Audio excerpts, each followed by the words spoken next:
За сайн байцгаана уу? Өнөөдөр за хунчиртай шүлөөр битүү шүл хийх тухай зааж өгье. За хунчрал хүн болгон мэдж байгаа. Үүнийг монгол нэршлийн Ямаха гэдэг. За энийгээ болохоор дэвтэж байгаа шүлэнд нь хийсэн ч болно, шууд шүлэндөө хийгээд чансан ч болно. За хоньны зорсон мах. Хоньны зорсон махаа хийлээ. За улаан чавга. За 5 сар перцээр амтлаа.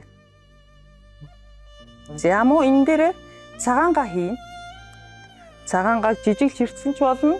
Ингээ нэмгэн хавтгаа хэрсэн ч болно. Өөрийнхөө таашаалд нийцүүлээд хэрчиж болно шүү.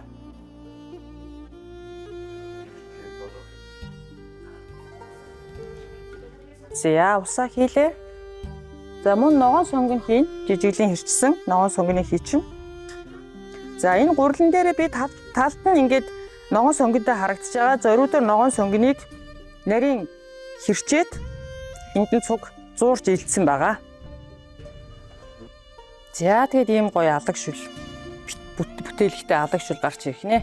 За үүнийг 15-20 минут жигнээд шүл бэлэн болно.